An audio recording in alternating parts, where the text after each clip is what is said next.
Gimana Kak? Katanya Kakak itu habis naik daki ke gunung. Gimana Waduh, rasanya? ini bahas masalah pendakian. Kita random Rasanya aja ya itu guys. pasti dah, rasanya itu ya nano-nano gitu kan. Ada takut. Saya termasuk cenderung yang fobia. Fobia itu punya ketakutan gitu kan terhadap sesuatu. Saya termasuk fobia ketinggian. Gitu kan.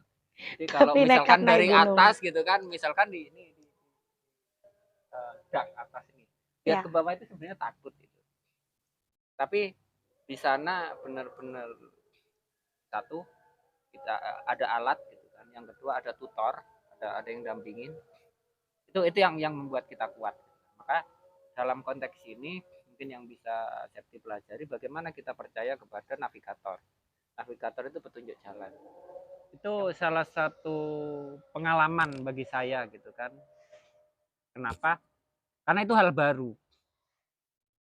Yang awalnya saya fobia, punya ketakutan terhadap ketinggian, akhirnya ketika di sana memang basic psikologis keterangan saya sudah dapat gitu kan. Tapi ketika kita dibenturkan langsung dengan praktek lapangan itu akan berbeda. Sebagus-bagus apapun orang berteori, ketika dia benar-benar di lapangan itu akan berbeda keadaannya. Jadi sempat dari jet lag itu masih masih merasa terngiang-ngiang gitu kan, masih kerasa sensasinya ketika turun, ketika terjerembab dan sebagainya. Nah, di sana menjadi pengalaman tersendiri sehingga apa, ketika misalkan suatu saat kita bisa jadi safety sekarang iya. dapat secara teori gitu kan, tapi setidaknya kan ada gambaran, oh aku harus seperti ini dan sebagainya ketika menjadi seorang navigator gitu kan, sehingga ini menjadi hal yang lebih produktif ke depannya ke adik-adiknya gitu kan, ke adik-adiknya safety ketika nanti kelas 2 akhirnya kelas 1 safety menjadi seorang senior di sana, seorang pendamping gitu. Gitu. Kalau pengalaman lain selain itu ada nggak? Pengalaman Hmm, nggak ada sih, yang dari samping-samping samping-samping kumaha kayak gitu. kayak Dunia gitu, lain, dunia lain. dunia lain, dunia hantu dan sebagainya gitu. Iya, Selama perjalanan itu saya ngerasanya sih biasa gitu kan. Artinya biasa itu kan tergantung perspektif sudut pandang kita terhadap beliau-beliau. Saya iya, menyebutnya beliau karena apa? Karena apapun yang terjadi Tuhan menciptakan kita semua itu untuk bersinergi gitu kan. Nah, kalau orang dulu menyebutnya itu lelembut. Lelembut itu makhluk yang tidak tampak. Kan di sana ada bakteri, ada udara, ada kuman, iya. ada virus dan sebagainya. Nah, itu yang menjadi prinsip Kak Dwi. Seiring berjalannya waktu, ketika kita belajar adat, maka di sana proses nilai, nilai esensinya itu adalah sinergi gitu. Maka ketika niat kita masuk itu, niatnya kita itu untuk harmoni, tahu harmoni ya? Iya, Untuk kita berhubungan langsung baik. dengan sama-sama baik, otomatis itu akan menghasilkan persepsi yang baik. Ketika niat kita masuk itu sudah takut, tidak ada kepercayaan dalam satu tim, itu bisa menjadi sebuah pemicu gitu kan. Karena gini, ketika kita masuk ke alam bebas, energi alam sama sama energi manusianya kan lebih lebih besar. Iya, Maka yang dominan yang mana? Ketika kita berpikir negatif, maka alam menguatkan itu. Maka muncullah macam-macam gitu kan. Tapi ketika misalkan kita niatnya ya wis pasrah, kita menikmati menikmati hubungan antara kita dengan tumbuhan, kita dengan akar, kita dengan batu dan yang lain, itu menjadi sebuah sensasi tersendiri gitu kan. Dalam konteks ini persepsi saya loh ya, iya. tidak belum bisa menjadi sebuah persepsi umum bahwasanya oh semua gitu enggak bisa, tergantung individu masing-masing gitu kan. Pada intinya gimana? Pada Kita intinya ya fine-fine aja gitu, kita harus berpikiran positif. positif. Ya. Karena dalam konteks alam alam semesta, kalau di Hindu itu ada Buana Agung, Buana Alit. Kalau di Jawa itu ada Jagat Agung, Jagat Alit, sama. Sama juga mungkin di Islam, di Kristen dan di Buddha juga sama gitu kan. Yang artinya di sini kita itu sama-sama memayu hayuning buana. Kita bermanfaat untuk alam semesta. Gitu. Kalau di Hindu kan ada sama Staloka ya, Sugino Iya. Bawantu gitu kan. Kalau di Jawa Mamayu Hayuning Buwono, kalau di Islam ada rahmatan lil alamin. Nah, itulah menjadi esensinya ketika kita ke alam. Kakak petualangannya kemana aja? Ke Songgon sih. Jadi Ngapain aja tuh di Songgon? indaki gitu kan, rappling kayak gitu kan. Ya analisis itu. Kita nyari aliran sungai gitu kan, sumbernya di mana, titiknya di mana dalam konsep ini. Apa ya? Kayak kita mencari bukti nyata dari sebuah konsep dari leluhur dulu tentang manfaat air. Kan air kan kita nggak buat, Ya. alam yang menyediakan. Kebutuhan kita itu adalah sinergi dengan air. Kita ngambil secukupnya untuk hidup kita gitu kan, bukan untuk eksplorasi berlebihan. Karena kalau eksplorasi berlebihan otomatis keseimbangan alam terganggu gitu kan. Nah, matian misalnya di sebuah wilayah penyangga yang ada di Songgon, air diambil sekian. Nah, di sini ada tangkapan air gitu kan. Kalau logikanya kalau air yang diambil lebih banyak, tangkapan air lebih sedikitnya kira-kira gimana? Biar mikir juga.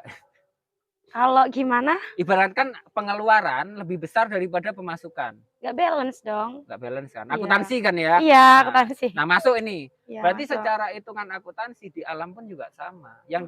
Yang dianggap kehidupan ideal yang membuat kita bahagia itu adalah keseimbangan. Maka di sini antara input dan output itu harus seimbang. Input yang kita hirup udara. Udara itu keluar dari tumbuhan. Nah, yang kita hirup kan oksigen. Oksigen dikeluarkan oleh tumbuhan. Ya. Kalau yang kita hirup lebih banyak, sedangkan dalam konteks pepohonan itu semakin berganti gitu kan. Semakin berganti, akhirnya menjadi lebih sedikit penyedia oksigennya. Kira-kira seperti apa? Kan nggak balance. Iya, nggak balance. Akhirnya kita rebutan udara. Iya. Akhirnya kita tukaran sendiri. Nah, dalam konteks ini saja itu masih udara. Air juga sama. Ketika kebutuhan air banyak, sumber airnya sedikit, otomatis orang rebutan dong. Kalau yang nggak dapat jatah bertengkar, emosi. Iya. Bener kan? Benar. Nah, emosi inilah di dalam konteks adat pendahulu kita itu sudah berpikir itu. Makanya ada aliran air. Oh, aliran air ini kapasitasnya untuk perkampungan sekian. Gitu.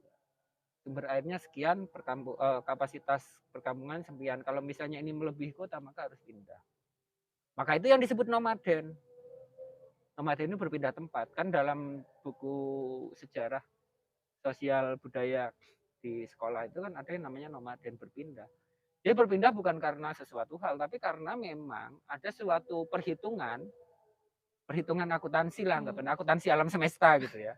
Jadi tidak hanya akuntansi untuk nilai angka terhadap mata uang, tapi kalau kita kembangkan lebih besar akuntansi alam semesta. Alam semesta juga yang dicari seimbang. Iya. Nah, di sini ada kebutuhan ini sesuai enggak dengan yang dibutuhkan. Maka ketika ini sudah, maka dia harus berpindah. Bikin perkampungan baru. Dia yang disebut nomaden. Jadi bukannya dari sini setelah habis berpindah, enggak. Nah, kurang lebihnya seperti itu yang saya dapat. Sekali lagi ini subjektif saya. Gitu. Nilai manfaatnya, Kak? Nilai manfaat untuk ada dua. Satu dalam konteks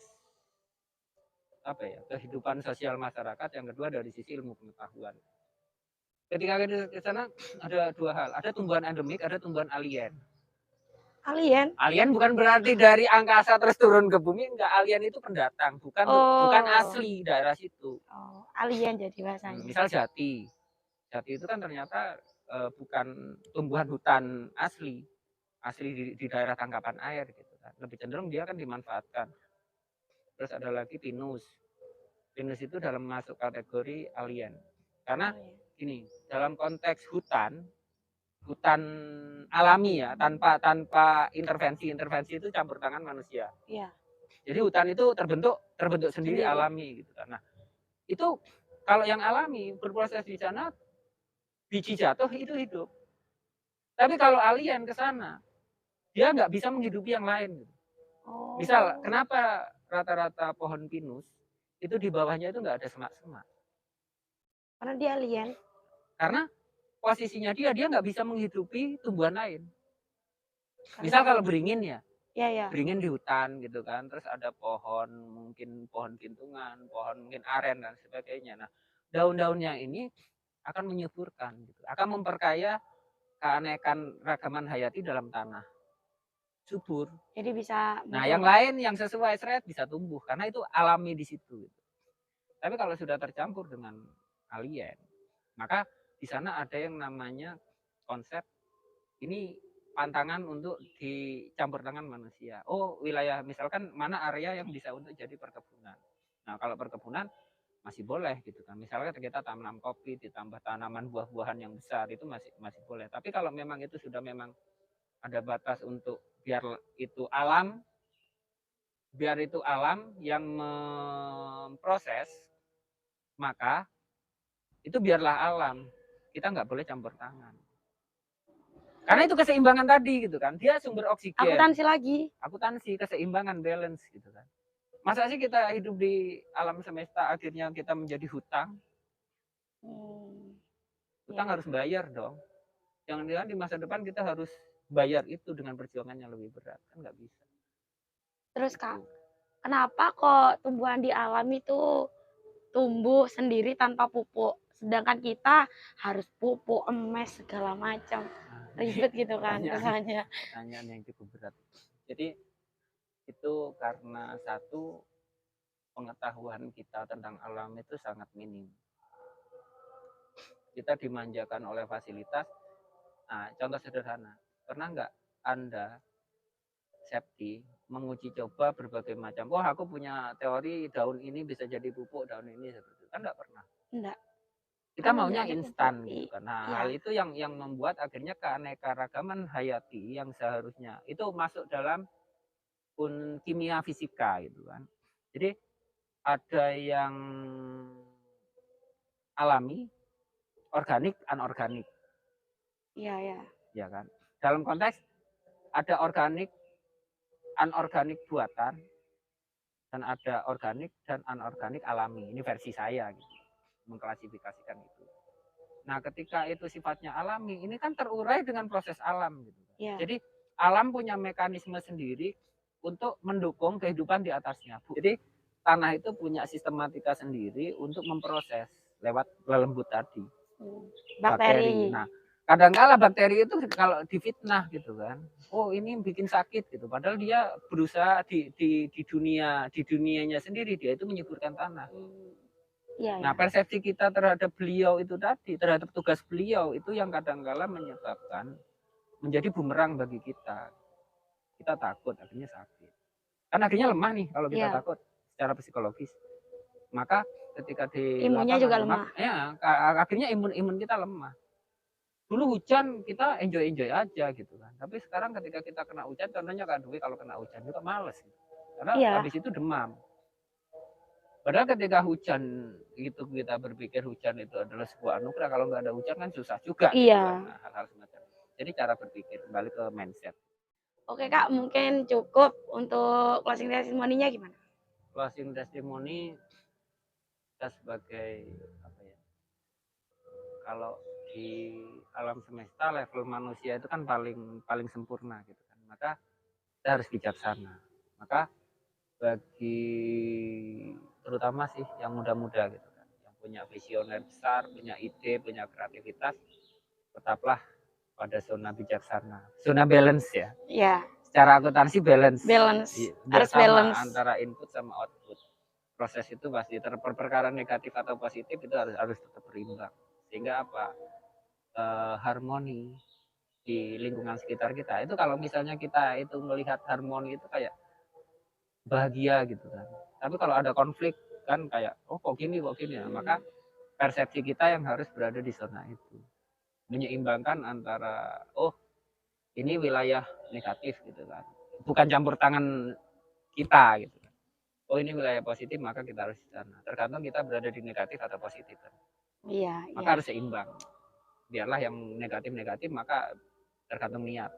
Kalau kita niatnya positif ya ayo kita ambil lakukan positifnya yang positif. aja. Produktif. Ya. Oke itu ya. Sekarang saya yang nutup lagi. Aku yang nutup kan kakak tadi yang buka.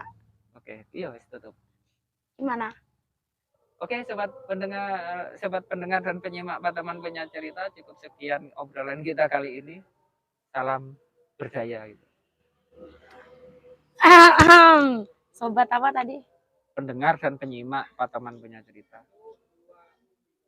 Oke, sobat pendengar dan penyimak Pak Teman Punya Cerita, mungkin cukup sekian cerita kita kali ini. Sampai jumpa di video selanjutnya. Oke, salam berdaya. Salam berdaya.